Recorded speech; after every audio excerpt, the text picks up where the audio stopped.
Hello friends, how are you? आप सब कैसे हैं? चलिए देखते हैं आज विज्ञान का न्यू सेशन, क्लास 10th की विज्ञान का, क्योंकि पेपर आने वाला है। 4 तारीख में पेपर है, तो सोच रहे हैं कि जितना ही जल्दी हो सके ये जो है इम्पोर्टेंट क्वेश्चन कवर करा दिए जाएं।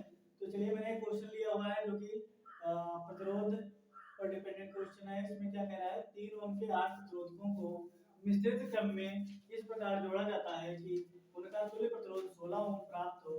आवश्यक मिश्रित क्रम की व्याख्या कीजिए।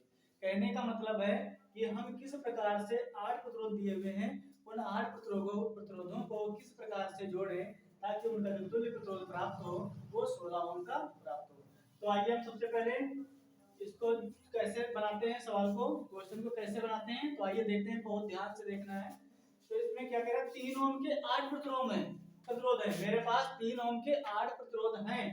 तो देखते हैं, सबसे पहले हम क्या करते हैं, 3 प्रतिरोध एक जगह ले लेते हैं। 3 प्रतिरोध से एक हम तुल्य प्रतिरोध निकाल लेंगे, उनको जोड़ेंगे हम समांतर क्रम में। ठीक है, माना 3 प्रतिरोध यहां पर लिख लेते हैं। माना माना 3 ओम के 3 प्रतिरोध समांतर क्रम में जोड़ने पर ठीक है, यहाँ पर क्या करते हैं, 3 ओम के 3 प्रतिरोध को समांतर क्रम में जोड़ने पर यहाँ पर क्या करते हैं, माना 3 प्रतिरोध, 3 ओम के 3 प्रतिरोध हम क्या करते हैं, उनको समांतर क्रम में जोड़ते हैं। तो उनका समांतर जोड़ने पर तुल्य प्रतिरोध बराबर तुल्य प्रतिरोध ज्ञात करते हैं। तो कैसे ज्ञात करेंगे, 1/r बराबर यहाँ पर हम, चलो ठीक है, r मान लेते हैं। 1/3 प्लस 1/3 प्लस 1/3। अब क्या करते हैं, 1/r बराबर 1 प्लस 1 प्लस 1/3। क्यों? क्योंकि तीनों का हर समान है। जब हर समान होता है तो हम उसको हर बराबर नहीं करते हैं और उसे ऐड करके सॉल्व कर लेते हैं। 3/3 1 हो जाएगा। ठीक है, तो यहाँ पर जब क्रॉस मल्टीप्लाई करेंगे तो r का मान 1 ओम आ जाएगा। ठीक है, r का मान कितना आ गया, 1 ओम आ गया। अब देखिए, हम बात करते हैं, मैंने 3 प्रतिरोधों को तो हल कर लिया। ठीक है, अब प्रतिरोध मेरे पास बचे 5। 3 प्रतिरोधों को मैंने हल कर लिया, प्रतिरोध बचे 5। अब उनको हम किस तरीके से हल करें ताकि क्या हो, उनका तुल्य प्रतिरोध 16 आ जाए। माना बचे हुए 5 प्रतिरोधों को हम श्रेणी क्रम में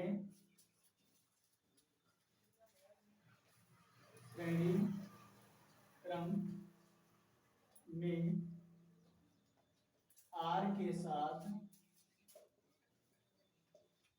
लगाने पर, ठीक है, तो R के साथ उनको हम श्रेणी क्रम में ले लेंगे। तो श्रेणी क्रम में लेंगे तब उनका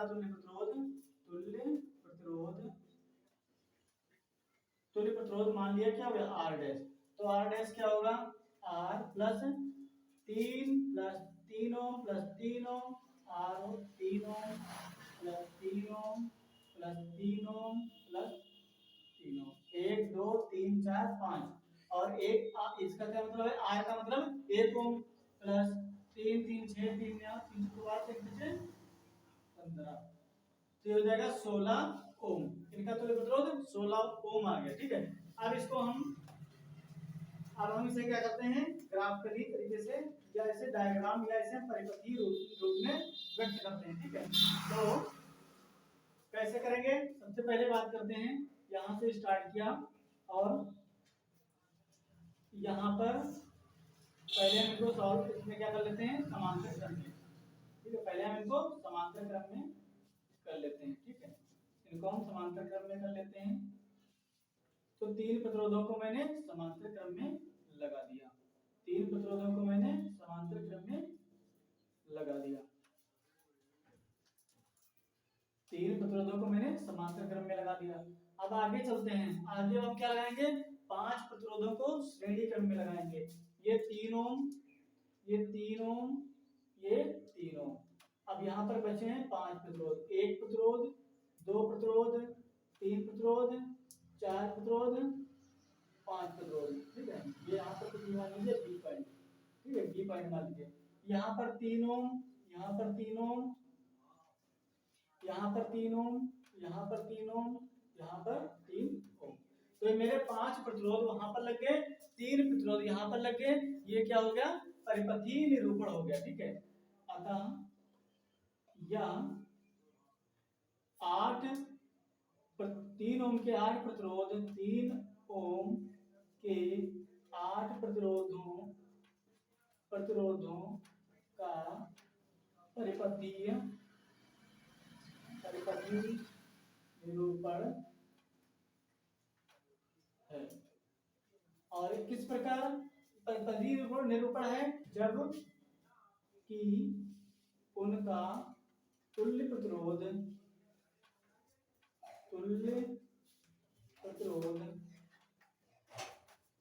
16 ओम प्राप्त है। ठीक है, 16 ओम प्राप्त है। ठीक, तुल्य प्रतिरोध 16 ओम प्राप्त है। ठीक है, तो यहाँ पर आइए फिर से एक बार समझ लेते हैं कि इस प्रकार से हमें प्रतिरोधों को संतुलित करना है, इस प्रकार से प्रतिरोधों को लगाना है कि उनका तुल्य प्रतिरोध 16 ओम आए। तो सबसे पहले मैंने मान लिया कि 3 प्रतिरोधों को मैंने समांतर क्रम में लगा दिया। अब जो समांतर क्रम में लगा दिया तो उन्हें हम कैसे सॉल्व करेंगे, तो हमें पता है कि उनका तुल्य प्रतिरोध निकालने के लिए 1/r बराबर 1/r1 plus 1/r2 plus 1/r3, 1/r बराबर 1/r1 plus 1/r2 plus 1/r3। ठीक है, इस प्रकार से सॉल्व कर लेते हैं। वहां से r का मान कितना आ जाएगा, 1 ओम आ जाएगा। जब r का 1 ओम मान आ गया, उसके बाद मैंने जो 5 प्रतिरोध हैं, 5 प्रतिरोधों को श्रेणी क्रम में किसके साथ में, r को मिलाते हुए, क्योंकि ये तो अब श्रेणी क्रम में हो जाएगा, तीनों को सॉल्व करेंगे तो एक प्रतिरोध बचेगा 1 ओम का, जो कि ये उनके साथ श्रेणी क्रम का काम करेगा। और ये 5 प्रतिरोध वो और 1 प्रतिरोध ये मिलकर क्या हो जाएंगे, श्रेणी क्रम हो जाएगा। और श्रेणी क्रम में लगाने पर उनका तुल्य प्रतिरोध क्या होगा, सभी को जोड़ देंगे, 5 या 15 और 1 16, तो 16 ओम का प्रतिरोध आ जाएगा। और उसका परिपथीय निरूपण पूछ रहा है, तो परिपथीय निरूपण मिश्रित क्रम का किस प्रकार से करना है, तो 3 को मैंने समांतर क्रम में लगाया और 5 को श्रेणी क्रम में लगाया। यहाँ पर ए बिंदु लिया, वहां पर बी बिंदु लिया, उसके बीच का ये तुल्य प्रतिरोध मैंने फाइंड कर लिया 16 ओम का। आई होप समझ में आया होगा। चलिए, अगर समझ में आया हो तो चैनल को सब्सक्राइब करते रहिए और आगे शेयर करते रहिए। चलिए देखते हैं कुछ और क्वेश्चन। चलिए फ्रेंड्स, एक और क्वेश्चन लिया मैंने। इसमें क्या कह रहा है कि 1000 वाट सामर्थ्य वाले एक विद्युत हीटर को 250 वोल्ट के विद्युत मेंस से जोड़ा जाता है। देखिए क्या कह रहा है, कह रहा है 1000 वाट सामर्थ्य मतलब शक्ति कितनी है, 1000 वाट है, वाले एक विद्युत हीटर को, कोई हीटर है जिसकी शक्ति 1000 वाट है और उसे 250 वोल्ट के विद्युत मेंस से जोड़ा जाता है। गणना कीजिए हीटर में प्रवाहित धारा।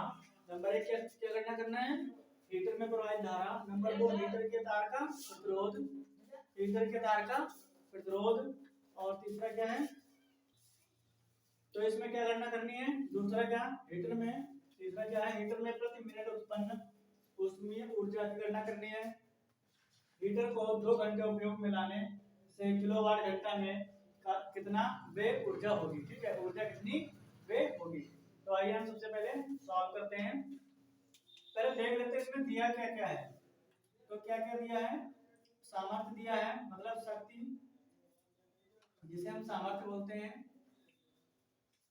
जिसे हम P से डिनोट करते हैं, वो कितना दिया है, 1000 वाट, 1000 वाट दिया है। ठीक है, और क्या कह रहा है, वोल्टेज कितना दिया हुआ है, विभवांतर, विभवांतर V का मान कितना दिया है, 250 वोल्ट। ठीक है, और क्या दिया हुआ है, विद्युत मेंस से जोड़ा जाता है। गणना कीजिए हीटर में प्रवाहित कुल विद्युत धारा। चलिए ठीक है, हम इसी से निकालें। तो सबसे पहला क्वेश्चन क्या दिया है, सबसे पहला क्वेश्चन दिया है कि हीटर में प्रवाहित धारा, धारा का मान ज्ञात करना है। हम लोगों ने पढ़ा है कि P बराबर VI, तो I बराबर क्या हो जाएगा, P बटा V। इस वाले फार्मूले से हम धारा निकाल सकते हैं।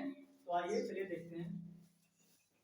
हीटर में प्रवाहित धारा I बराबर P बटा V।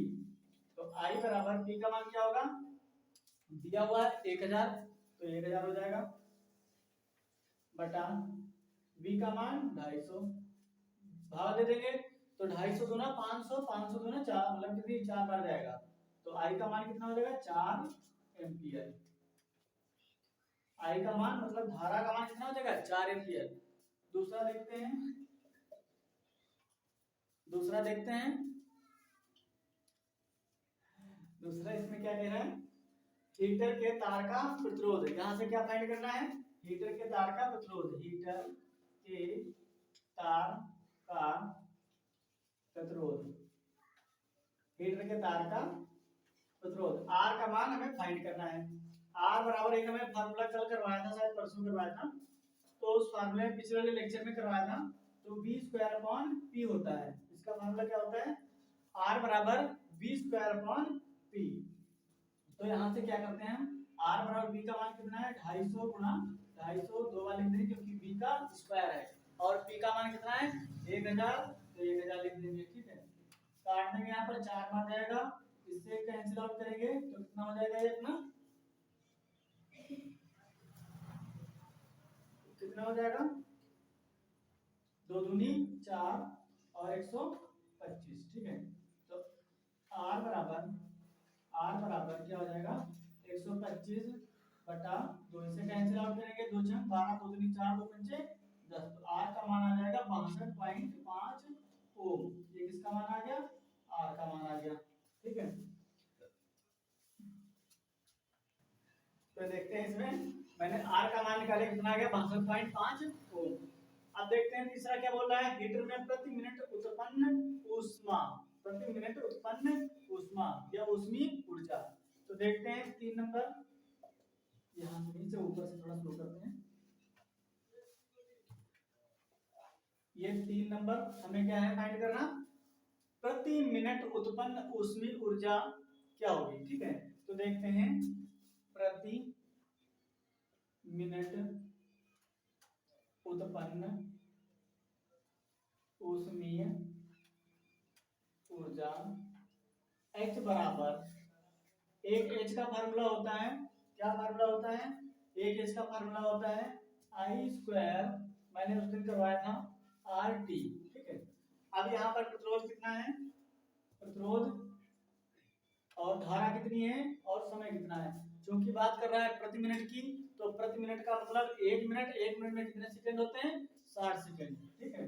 तो हम यहाँ पर 60 सेकंड रख देते हैं। फिर उससे पहले R की बात करते हैं, प्रतिरोध की, तो मेरा प्रतिरोध यहाँ से कितना निकला है, प्रतिरोध निकला है 62.5, तो 62.5, ठीक, ये प्रतिरोध निकला है। धारा की बात करते हैं, तो धारा कितनी निकली है 4 एम्पीयर, तो 4 गुणा 4। अब क्या करते हैं, इसकी मल्टीप्लाई इसमें 0 से कर देंगे, साथ में 6 से भी मल्टीप्लाई करें, तो जब 0 से करेंगे तो दशमलव को हटा देंगे, ठीक है। तो क्या आ जाएगा 6 पंचे 30, ये दशमलव, ये 0 हटाओ, अगले स्टेप में कर देते हैं, 4 चक्कू 16, और ये हो जाएगा तुम्हारा 62.5। जब 0 हटाएंगे, जब 0 से इसमें गुणा होगी तो ये दशमलव हट जाएगा, ना तीनों, तो इनकी गुणा करके देख लीजिए, एक संख्या बाद दशमलव लगाएंगे तो 0 ऑटोमेटिक हट जाएगा। इनकी गुणा कर लेते हैं, तो आइए देखते हैं, 6 पंचे 30, 6 दूनी 12, 3 15, 6 पंचे 30 का 0 ऐसे लगा 3, 6 दूनी 12, 3 15, 6 4 36, 36 37 इनटू 16। अब 16 की मल्टीप्लाई कर लेते हैं, तो 16 एक कम 16 0 0, 16 पंचे 80, तो 0 ऐसे लगा 8, 16 7 112, और यहाँ पर 8 कितना हो जाएगा 120 का 0, 12 कैरी चला गया, तो 100 या 48, 48 12 60, कितना हो जाएगा 6000, ये क्या आ जाएगा जूल, 60,000 जूल, ठीक है, 60,000 जूल आ जाएगा। अब देखते हैं अगला क्या बोल रहा है क्वेश्चन, ये तो मेरा आंसर आ गया किसका, प्रति मिनट उत्पन्न है उसमें ऊर्जा का मान। अब देखते हैं कौन सा बचा है, 4 नंबर, हीटर को 2 घंटे उपयोग में लाने में कितने किलोवाट घंटा कार्य व्यय होगा या ऊर्जा व्यय होगी, कितना ऊर्जा व्यय होगी। तो इसके लिए हम क्या बात करते हैं, 4 नंबर की बात करते हैं, तो 4 नंबर कैसे सॉल्व होगा, 4 नंबर कैसे सॉल्व होगा, आइए हम इसको सॉल्व करते हैं। ये हमारा था 3 नंबर। तो कैसे 4 नंबर सॉल्व करेंगे, इसका फार्मूला होता है W बराबर, थोड़ा जगह कम है ना तो थोड़ा हम शॉर्ट में लिख रहे हैं। तो W बराबर इसका एक फार्मूला था, कितना कह रहा है 2 घंटे समय और घंटे मतलब यानी कि समय और कितना शक्ति, तो वाट गुणा घंटे बटा 1000, ये फार्मूला लगा देंगे और यहाँ से इसका मान निकालेंगे।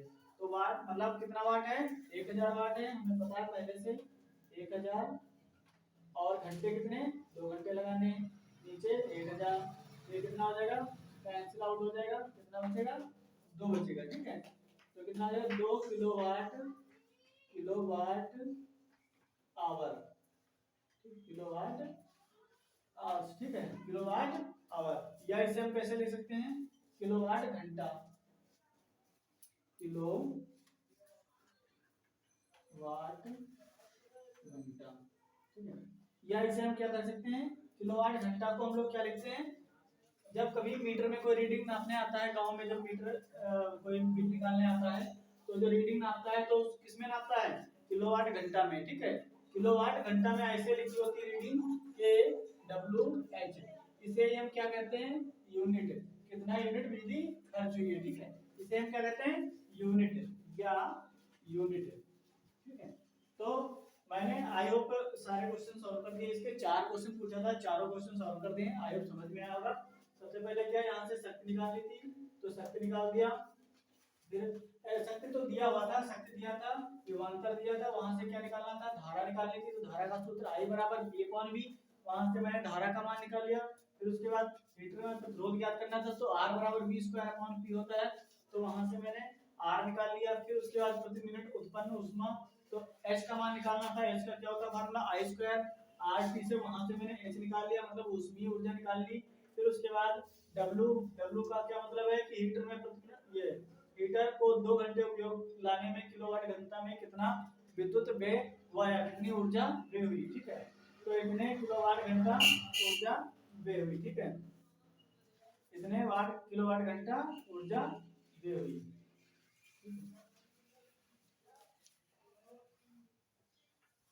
इसको यहाँ से कैलकुलेट कर लेंगे और वहां से ये जो है मतलब इसकी हम सही से मल्टीप्लाई वगैरह कर लेंगे, नहीं तो गलती हो सकती है। ये 250 से 1000 है, कितनी 4 बार में कट जाएगा, 4 से ये डायरेक्ट पूरा पूरा नहीं कटेगा, तो 2 बार में काट लेंगे, फिर जितना आएगा 125/2, इसे 2 से डिवाइड कर देंगे तो कितना आ जाएगा 65.5 ओम आएगा, ठीक है। फिर उसके बाद यहाँ से हम H का मान निकालेंगे और फिर उसके बाद में क्या निकालेंगे, हीटर को 2 घंटे उपयोग में लाने में कितने किलोवाट घंटा ऊर्जा, ठीक है, ऊर्जा निकालें कितनी व्यय हुई, तो इतने किलोवाट घंटा ऊर्जा व्यय हुई, जिसे हम यूनिट में भी लिख देते हैं, याद करने वाली चीज है, ये ऑब्जेक्टिव में भी पूछ सकता है, ठीक है। चलिए देखते हैं कुछ और कुछ क्वेश्चन लिए हुए हैं। चलिए फ्रेंड्स, मैंने कुछ क्वेश्चन लिए हुए हैं जो कि साइंस के क्वेश्चन है। इसमें क्या है, इस टाइप का क्वेश्चन पहले एग्जाम में आता था, अब पिछली बार जो 2020 में नहीं आया था, लेकिन हो सकता है चांसेस बन जाएं इस बार आने के। तो चलिए देख लेते हैं, अगर ना भी आए तब भी हमारे लिए इम्पोर्टेंट क्वेश्चन है ये, ताकि मतलब कहीं जैसे घर का मतलब घर में बिजली, सभी के घर में बिजली होगी, उसका यूनिट निकालने का या कुछ अन्य खर्चे उसके निकालने, कैसे का बिजली का बिल कैसे आएगा, ये सब निकालने के लिए आवश्यक होता है।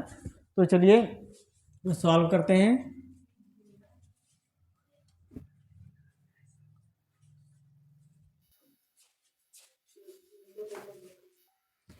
तो चलिए हम इसे सॉल्व करते हैं, ठीक है। इसमें क्या है, इसमें क्या दिया हुआ है, 100 वाट का एक बल्ब प्रतिदिन 10 घंटे जलता है, तो मार्च माह का विद्युत व्यय ज्ञात कीजिए। तो इसमें शक्ति कितनी दी है, शक्ति कितनी दी है 100 वाट, ठीक है।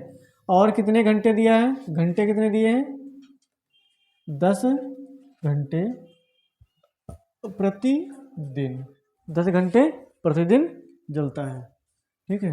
तो कितने मार्च माह का बोल रहा है, तो मार्च माह में कितने दिन होते हैं, मार्च माह में दिन होते हैं, मार्च माह में दिन, मार्च माह में पता है हमें 31 दिन होते हैं, कितने 31, ठीक है। तो हमें क्या निकालना है, इसका विद्युत व्यय निकालना है तो पहले हम इसको यहाँ से यूनिट फाइंड कर लेते हैं, कितने यूनिट व्यय होगा। तो यूनिट की संख्या कैसे निकालते हैं, यूनिट तो क्या होगा, वाट, वाट गुणा घंटे गुणा दिन बटा 1000, ठीक, 1 2 3 1 2 3, यानी कि 31 यूनिट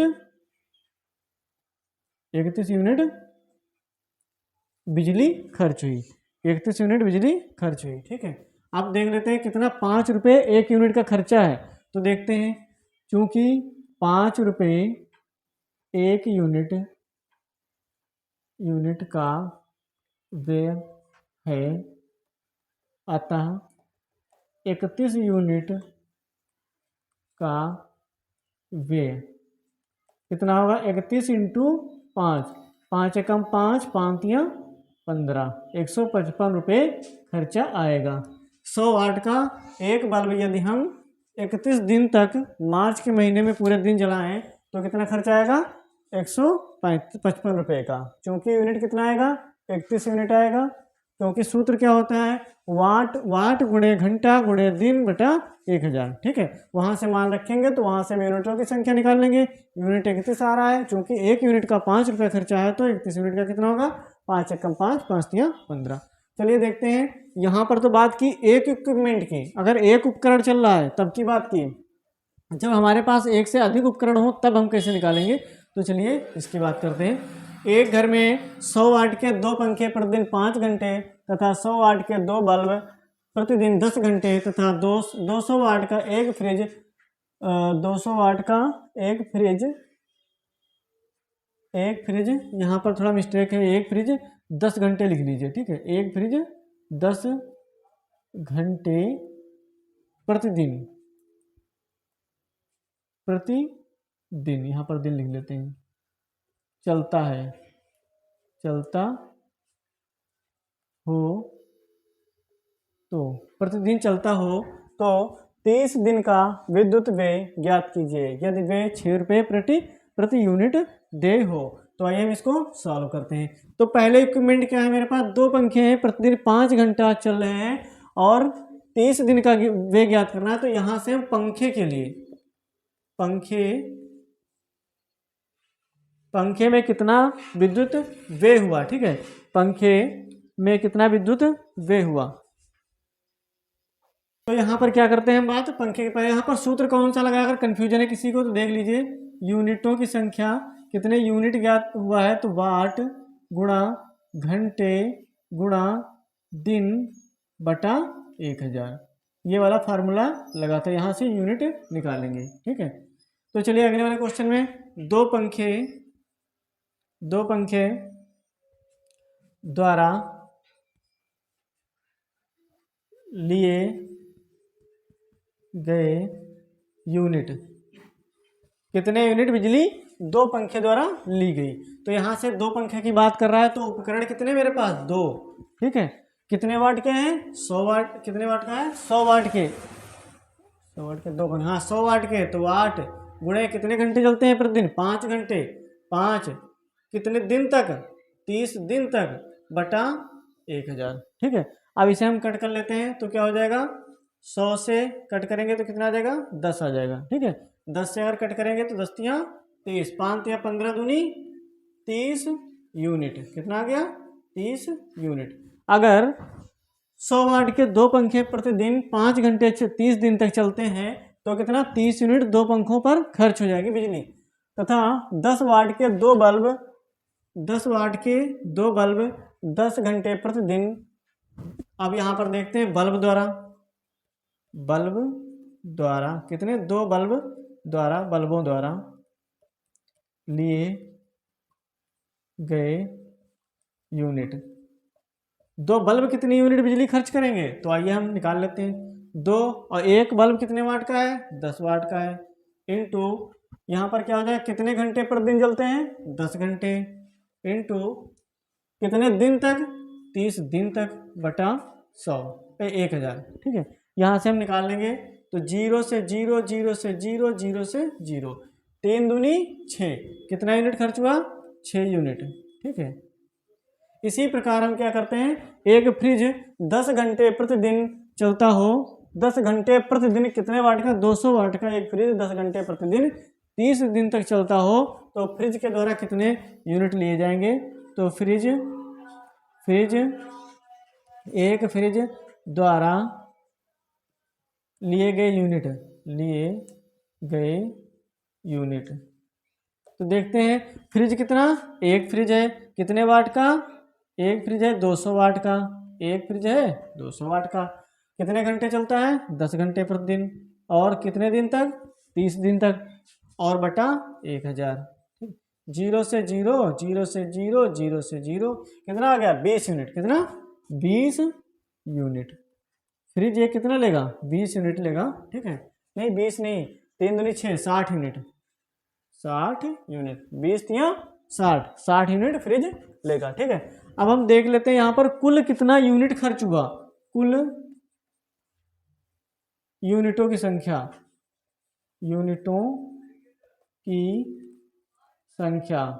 बराबर, देखिए यहाँ पर कितना था, 30 यूनिट, 6 यूनिट, 60 यूनिट, यहाँ पर 3 दूनी 6, हाँ सही है, 30 unit, 6 unit, 60 unit, 30 unit plus 6 unit plus 60 unit, तो 60 3 90 6 96 यूनिट बिजली कुल खर्च हुई। अब देखते हैं व्यय निकालते हैं, कितना व्यय, देखिए 6 रुपया प्रति यूनिट व्यय है, कितना है, 6 रुपया प्रति यूनिट व्यय। तो यहाँ पर हम विद्युत व्यय निकालते हैं, तो कैसे निकालेंगे, 96 इंटू 6 रुपया प्रति यूनिट है, तो वहाँ से हम निकाल लेंगे, 6 छाक 36, 36 का 6 यहाँ से लगा 3, 6 नाम 54, 54 3 57, 576 रुपये बिजली का बिल हो जाएगा, ठीक है। अतः विद्युत व्यय कितना हुआ 30 दिन का, कितना हो जाएगा, 30 दिन में यूनिट कितने खर्च हुए, 96 यूनिट खर्च हुए, इसकी मल्टीप्लाई कर देंगे, 6 छाक 36 का 6 यहाँ से लगा 3, 6 नाम 54 3 57, 576 रुपये खर्च हुआ। अतः हमें 30 दिन का इन उपकरणों का प्रयोग करने पर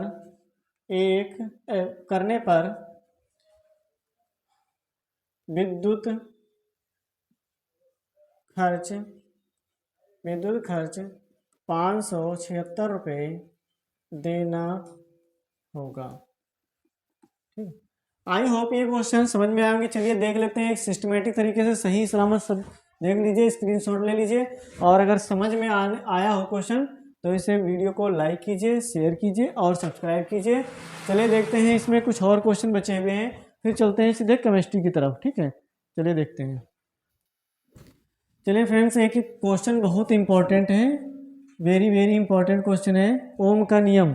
ये कई जगह पर काम आता है। एक तो ये पूछ लेगा कि इसकी परिभाषा लिखिए, या इसका सत्यापन भी पूछ लेगा, ग्राफिकली रूप से सत्यापन करने का पूछ लेगा, और या तो ओम का नियम लिखिए, सूत्र पूछ लेगा इस पर, और जो सूत्र मालूम है, सूत्र पर से हम कई जो मैंने पहले जो फार्मूले डिटरमाइन किए थे वो सब V = IR से किए थे।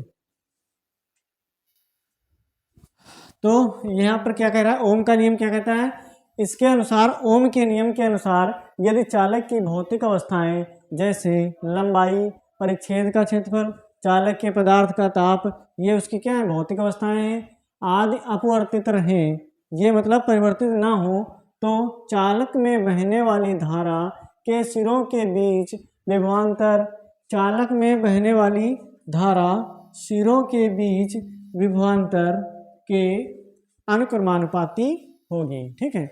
ओम का नियम क्या कहता है कि यदि कोई पदार्थ या कोई, मतलब इसके अनुसार यदि चालक की भौतिक अवस्थाएं, कोई चालक है उसकी भौतिक अवस्थाएं जैसे उसकी लंबाई या परिच्छेद का क्षेत्रफल या उसके पदार्थ का ताप आदि में कोई परिवर्तन ना हो या वो अपरिवर्तित रहे, तो चालक में बहने वाली धारा I अनुक्रमानुपाती किसके होगी, कि उस पे जो उसके सिरों पर विभवांतर लग रहा है उसके अनुक्रमानुपाती होगी। तो आइए हम इसके फार्मूले देख लेते हैं क्या है। इसमें क्या है, माना माना यदि चालक में प्रवाहित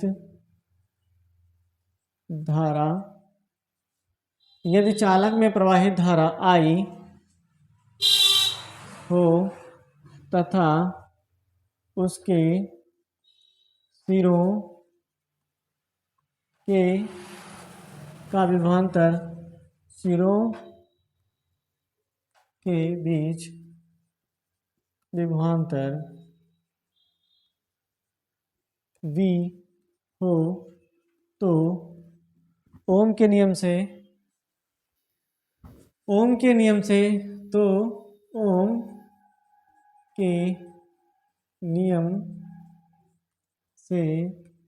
V समानुपाती I, ठीक है। ओम का नियम क्या कहता है कि जो धारा है वो विभवांतर के अनुक्रमानुपाती होगी या समानुपाती होगी, तो विभवांतर धारा के अनुक्रमानुपाती होगा, ठीक। मतलब तो यहाँ पर क्या होगा, अगर विभवांतर बढ़ेगा तो धारा बढ़ेगी, धारा बढ़ेगी तो विभवांतर बढ़ेगा। अब देखिए यहाँ V समानुपाती I, तो हम यह लिख सकते हैं V अपॉन I बराबर कांस्टेंट, ठीक है। ये क्या कहता है, ओम का नियम, V समानुपाती I तो V अपॉन I बराबर कांस्टेंट। इसे हम क्या कह सकते हैं, अथवा V अपॉन I बराबर नियतांक, ठीक है। ये हमारा क्या है, ओम का नियम है। बाकी इसका ग्राफिकल जो है वो अपना बुक से पढ़ा होगा या देख लेना, ठीक है। तो आई होप ये साइंस का जो सेशन है पसंद आया होगा। अब हम ये जो फिजिक्स का यहीं पर एंड करते हैं। अब हम केमिस्ट्री आगे देखें क्योंकि पेपर की तारीख बहुत ही नज़दीक आ रही है, ठीक है। चलिए ठीक है, सेशन अच्छा लगे तो लाइक कीजिए, शेयर कीजिए और मेरे चैनल को सब्सक्राइब कीजिए। Thank you. चलिए फ्रेंड्स, एक क्वेश्चन, सॉरी गलती हो गई, उसमें मैंने जो है वीडियो को एंड करने का मतलब इंडिकेशन दिया था, बट अभी मेरे इसमें कुछ न्यूमेरिकल रह गए थे, तो इसके लिए सॉरी मैं चाहता हूँ। आप जो है इसमें कुछ क्वेश्चन रह गए थे, बहुत इंपॉर्टेंट क्वेश्चन रह गए थे, मैंने कहा इनको करा देते हैं साथ में ही।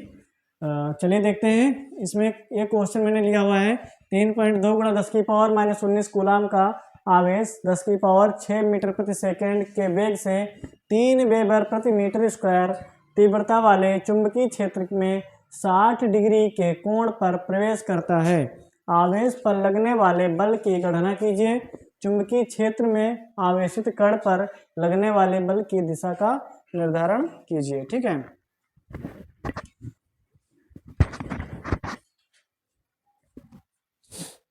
तो चलिए हम इसको सॉल्व करते हैं। इसमें पहले हम देखते हैं क्या क्या दिया है, तो सबसे पहले बात करते हैं, ये आवेश दिया है। आवेश का मतलब Q का मान दिया है, आवेश इसका मतलब Q का मान दिया है कितना, 3.2 × 10⁻⁻19 कूलाम, ठीक। फिर क्या बात करते हैं, 10⁻⁻6 मीटर प्रति सेकेंड के वेग से, मतलब V का मान कितना दिया है, वेग V बराबर कितना दिया है, 10⁻6 मीटर प्रति सेकेंड, ठीक है।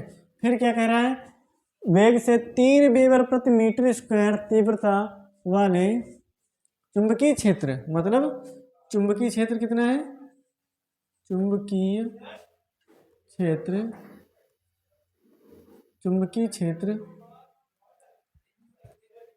क्षेत्र तीव्रता वाले चुंबकीय क्षेत्र का क्या है, B का मान कितना दिया है,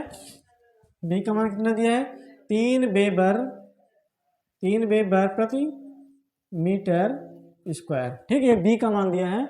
और थीटा, कोण कितना दिया है, कोण थीटा बराबर कितना दिया है, 60 डिग्री पर प्रवेश करता है। तो आवेश पर लगने वाले बल की गणना करनी है, ठीक है। यानी कि हमें क्या निकालना है, लगने वाला बल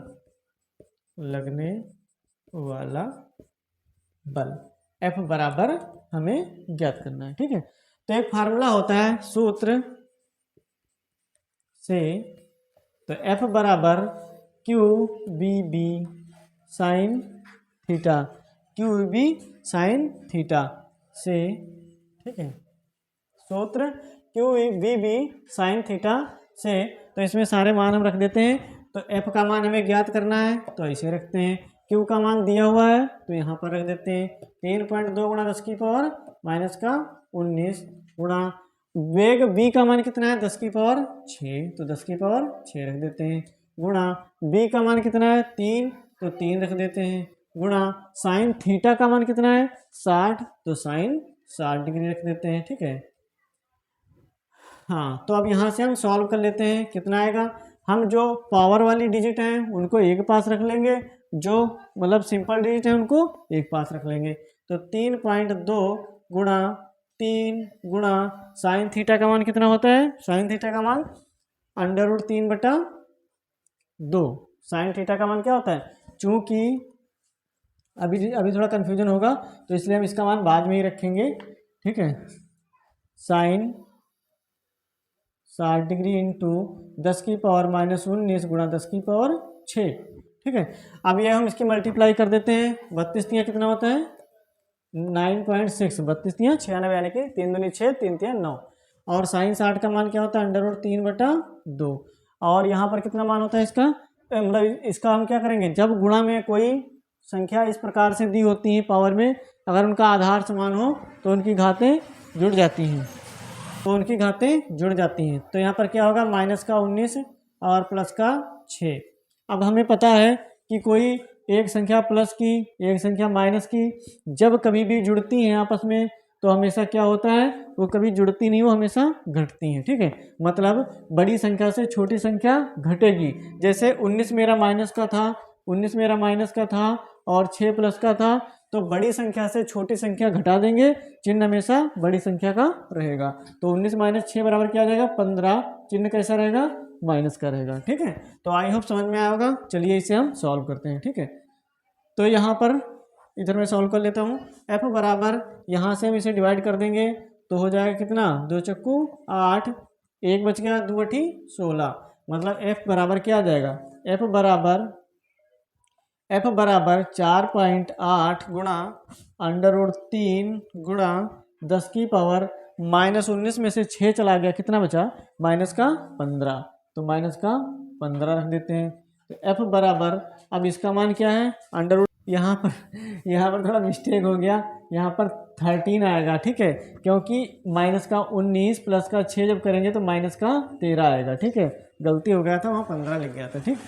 तो चलिए इसको समझ लीजिए थोड़ा। यहाँ पर 13 हो गया। अब √3 साइन 60 का मान ये √3/2 ही होता है। हाँ सही है। और क्योंकि साइन 30 का मान 1/2 होता है, तो यहाँ पर अब क्या करते हैं 4.8 गुणा √3 का मान होता है, चूँकि √3 बराबर होता है 1.732, ये मान √3 का मान होता है 1.732, तो यहाँ पर हम रख देते हैं मान, और 10 की पावर माइनस का 13, ये क्या हो जाएगा 10 की पावर माइनस का 13 हो जाएगा। ठीक है। या हम इसका मान ना रखें, अगर हमें मतलब जैसे टाइम कम बच रहा है तो हम यहाँ पर क्या कर देंगे सीधे लिख देंगे, कोई दिक्कत नहीं होगी। ठीक है। एफ बराबर, अगर बाई चांस मेरे पास टाइम कम बच रहा है, ठीक है, और ना भी अगर गुणा करें तो कोई ज़्यादा फर्क नहीं पड़ने वाला है, तो यहाँ हम सीधे लिख देते हैं एफ बराबर 4.8 √3 10 की पावर -13 न्यूटन। ठीक है। एफ का मान कितना आ जाएगा 4.8 √3 × 10 की पावर -13 न्यूटन, ये एफ का मान आ जाएगा। मतलब उस पर लगने वाला बल एफ का मान क्या आ जाएगा 4.8 √3 × 10 की पावर -13। आई होप ये क्वेश्चन आप सभी को समझ में आया होगा। और इसमें कुछ और पूछ रहा है क्या, चलिए इसमें कुछ पूछ रहा है, चुंबकीय क्षेत्र में आवेशित कण पर लगने वाली बल की दिशा का निर्धारण किस नियम से किया जाता है। तो यहाँ पर हम इसको भी बता देते हैं, चुंबकीय क्षेत्र में आवेशित कण पर लगने वाले बल की दिशा का, चुंबकीय क्षेत्र में आवेशित कण पर लगने वाली बल की दिशा का निर्धारण निर्धारण कैसे किया जाता है? फ्लेमिंग के बाएं हाथ के नियम से किया जाता है।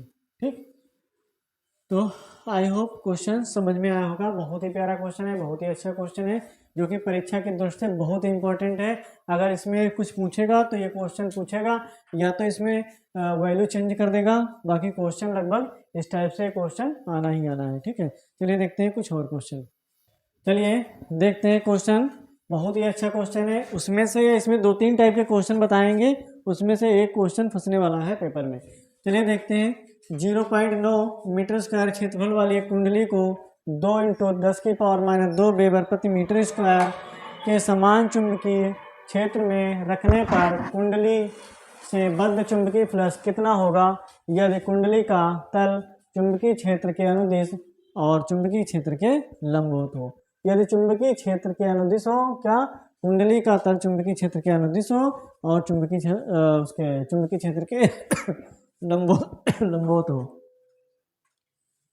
तो आइए हम इसको सॉल्व करते हैं। ठीक है, तो इसमें क्या करना है, इसमें हम देखते हैं क्या है, क्षेत्रफल दिया है। तो क्षेत्रफल क्या होगा, क्षेत्रफल A बराबर 0.9 मीटर स्क्वायर, ये क्या दिया है, क्षेत्रफल। उसके बाद क्या है, कुंडली को इतने वेबर प्रति मीटर स्क्वायर, तो यानी कि चुंबकीय क्षेत्र B का मान दिया है 2 × 10⁻² वेबर प्रति मीटर स्क्वायर। ठीक है, के समान चुंबकीय क्षेत्र में रखने पर कुंडली से बद्ध चुंबकीय फ्लक्स पूछ रहा है, तो चुंबकीय फ्लक्स किसे लिखते हैं हम, चुंबकीय फ्लक्स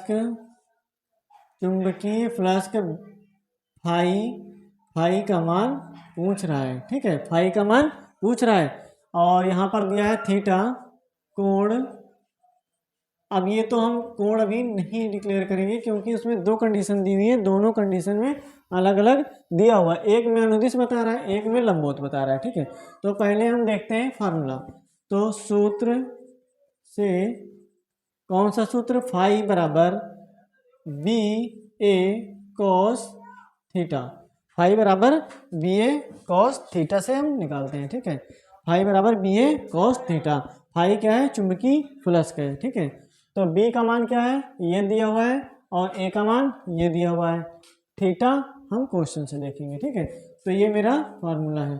क्वेश्चन नंबर 1 क्या कह रहा है, क्वेश्चन नंबर 1 कह रहा है कि कुंडली का तल जब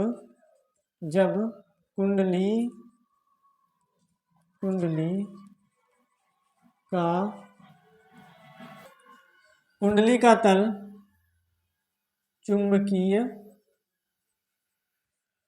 क्षेत्र के अनुदिश हो।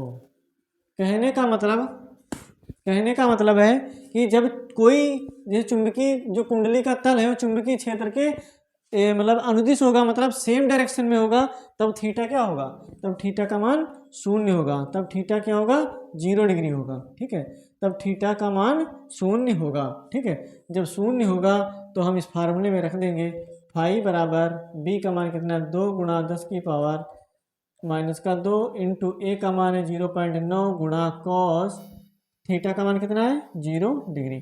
चूंकि हमें पता है कॉस 0 डिग्री बराबर क्या होता है, 1, कॉस 0 का मान 1 होता है, तो कॉस 0 का मान 1 रख देते हैं। ठीक है, तो फाई बराबर क्या हो जाएगा, 2 × 0.9 इंटू 10⁻² गुणा क्या हो जाएगा, 1। ठीक है, अब यहाँ पर गुणा कर देंगे, 9 दूनी 18, तो यहाँ पर आइए 9 दूनी 18, 1.80 गुणा 10⁻², ये क्या आ गया, ये फ्लक्स फाई का मान आ गया।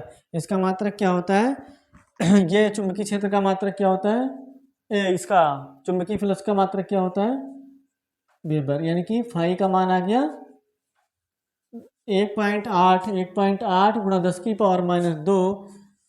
वेबर कब आया? जब ये थीटा उसके अनुदिश दिया है और कितना है, जब अनुदिश होगा तो थीटा का मान क्या होगा? थीटा का मान 0 डिग्री होगा। ठीक है, जब उसके अनुदिश होगा। ठीक है, अनुदिश का मतलब एक ही डायरेक्शन में, जैसे ये तल है और इसी के डायरेक्शन में कुंडली का तल है और इसी के डायरेक्शन में चुंबकीय क्षेत्र है। ठीक है, उसी के अनुदिश है तो थीटा बराबर 0। अब दूसरा क्वेश्चन क्या कह रहा है यहाँ से? दूसरा कह रहा है कि जब कुंडली का तल चुंबकीय क्षेत्र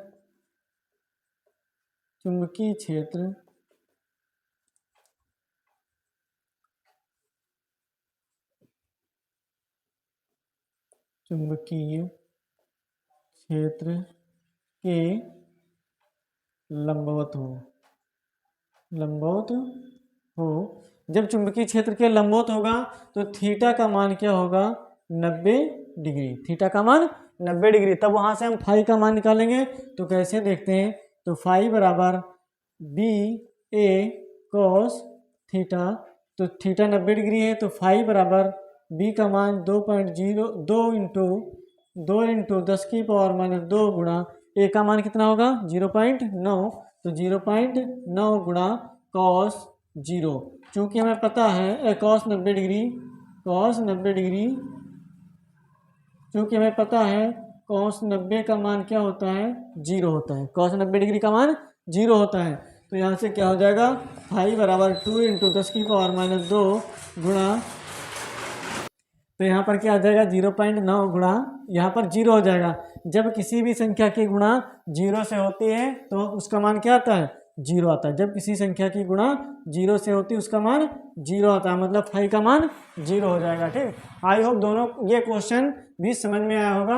अगर समझ में आया है तो चैनल को लाइक कीजिए, शेयर कीजिए और सब्सक्राइब कीजिए।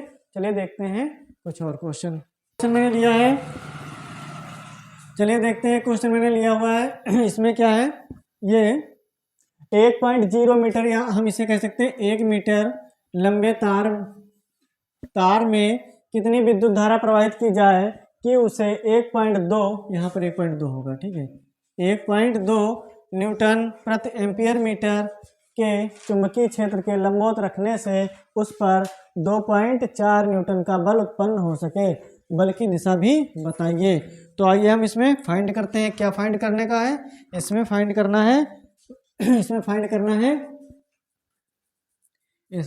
है धारा। तो सबसे पहले देखते हैं इसमें दिया का है तार की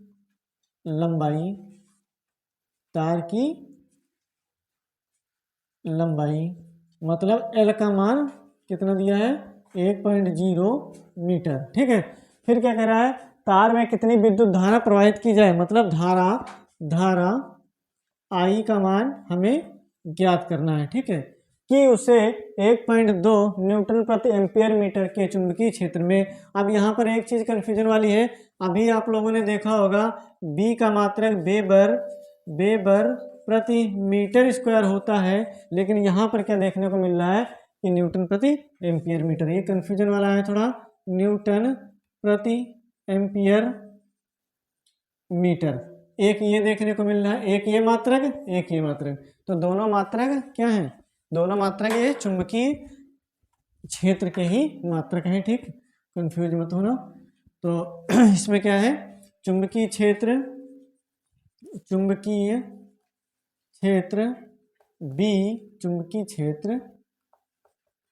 बी, इसका मान कितना दिया हुआ है?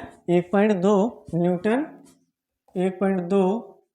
न्यूटन प्रति एम्पियर मीटर, 1.2 प्रति न्यूटन एम्पियर मीटर के चुंबकीय क्षेत्र के लंबवत रखने से उस पर 2.4 न्यूटन का बल उत्पन्न हो सके। तो उसके लंबवत रखते हैं, इसका मतलब क्या है? थीटा का मान क्या होगा? 90 डिग्री होगा। थीटा का मान क्या होगा? 90 डिग्री होगा। चूंकि लंबवत है अतः थीटा बराबर 90 डिग्री। अतः सूत्र कौन सा है? F बराबर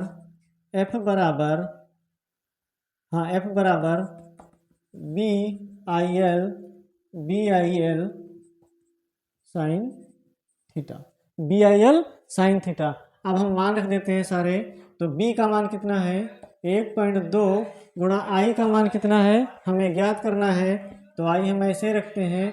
L का मान कितना है? L का मान है 1.0 गुणा साइन थीटा कितना है?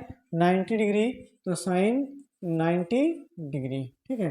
क्योंकि हमें पता है कि साइन 90 का मान क्या होता है, और F का मान भी दिया है। F का मान कितना दिया है? कहाँ गया? हाँ, इसमें बल भी दिया हुआ है। बल F बराबर 2.4 न्यूटन। F बल बराबर मतलब दिया हुआ है, बल बराबर कितना है? बल दिया हुआ है 2.4 न्यूटन का बल दिया हुआ है, ठीक है। तो यहाँ पर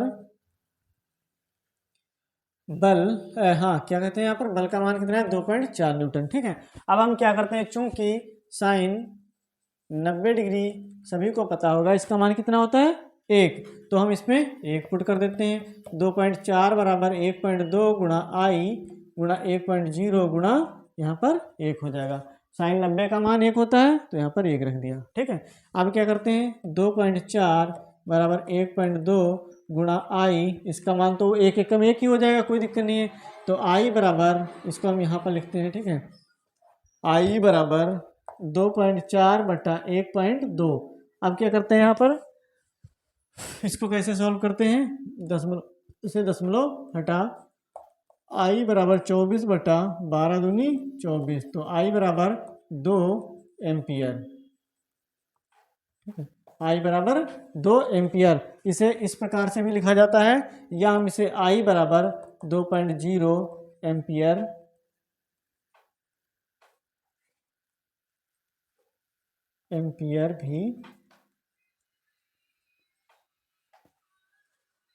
भी लिख सकते हैं, ठीक है। 2 एम्पियर या 2.0 एम्पियर भी लिख सकते हैं। आई होप आज के क्वेश्चन बहुत ही ज़्यादा इंपॉर्टेंट थे। हाई स्कूल की परीक्षा में कुछ ना कुछ तो ट्रेंड करने वाले हैं ये क्वेश्चन। अगर सेशन अच्छा लगा हो तो लाइक कीजिए, शेयर कीजिए, सब्सक्राइब कीजिए। अब ये मेरा फिजिक्स का पार्ट खत्म हुआ है। अब चलिए देखते हैं हम केमिस्ट्री का पार्ट। कल नेक्स्ट सेशन में केमिस्ट्री का देखेंगे। चलिए, थैंक यू।